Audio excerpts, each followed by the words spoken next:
After Kardama retired to the forest for a life of renunciation, his son Kapila, an incarnation of Lord Narayana, stayed with his mother Devahuti at their ashrama by the serene Bindusaras lake. Devahuti remembered Brahma's prophecy. Her son would teach her Brahma Vidya, the knowledge that dispels ignorance and leads to liberation. One day, filled with longing for truth, Devahuti approached Kapila and pleaded, "My son, I know you are Lord Narayana. Life has wearied me, chasing fleeting pleasures of the senses.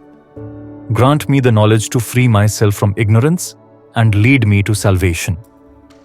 Kapila's face was lit up by a smile of pure affection, and he looked at his mother. He said, "I will tell you. In my opinion, there is only one yoga which will entirely destroy the pains and pleasures which are the resultants of samsara. I taught this yoga to the rishis of yore when they were eager to learn it. I will teach you the same yoga now. I will, however, make the lesson easier for you. Anyone can understand this path to salvation. Mother, it is the mind, which is the cause of bondage as well as freedom. Consider the mind. When it gets involved in the three gunas, when there is an upset in the balance of the three gunas, then one of the gunas becomes predominant and the Atman gets involved in the play of the emotions. The mind turns away from the inner self and begins to be interested in the objects of the senses. It seeks gratification from them and it wanders farther and farther away from the Atman. When it is engrossed in worldly pleasures, it creates attachment and suffering. But when turned inward, it connects with the Purusha, the eternal Lord. This inner discipline, Chittasamyamana, is the first step to freedom. When the feelings of I and mine disappear, the mind at once becomes free of kama, krodha and other qualities. It becomes pure and is fit enough to lead you to me.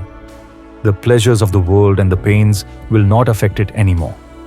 When it is equipped with the Vairagya, detachment, or rather, non-attachment, with Bhakti, which is devotion to me, and with Jnana, which is knowledge of the truth about me, then the mind is able to perceive the Brahman. He explained that the path of liberation begins with purifying the mind. Detachment, Vairagya, devotion, Bhakti, and knowledge, Jnana, transform the mind, turning it away from desires and toward the divine. Among all paths, Kapila added, Bhakti is the easiest. Attachment is inherent in human nature, redirected from material objects to Narayana. This gradual transformation leads to detachment from worldly things and devotion to the Lord. Mother, attachment is always there. The way to salvation is to use this same Sangha as an instrument. Let the attachment be there by all means.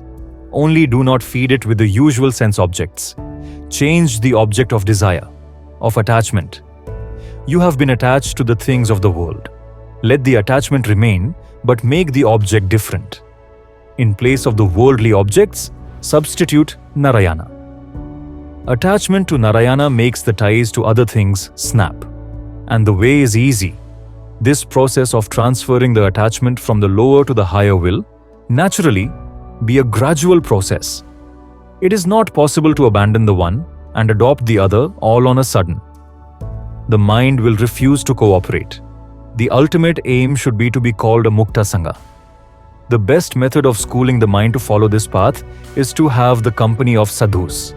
Kapila emphasized the importance of Sat-Sanga, the company of saints. Sadhus, he said, are compassionate beings who embody peace, love, and detachment. By associating with them, one learns to love divine stories, which ignite bhakti and foster detachment from worldly attractions.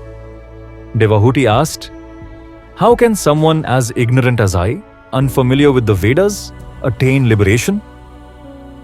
"Bhakti," said Kapila. "It is Bhakti Yoga which will help you. Whether it be the senses which are involved in the world of objects, whether it be the mind which is involved in the daily duties and actions dictated by the Vedas.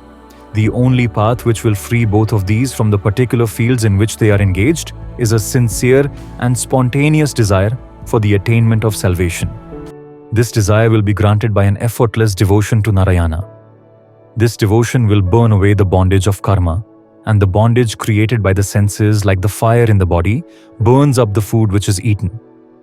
Kapila's teachings guided Devahuti to liberation, illustrating that devotion, detachment, and spiritual association pave the path to eternal freedom, making his wisdom timeless and accessible to all seekers.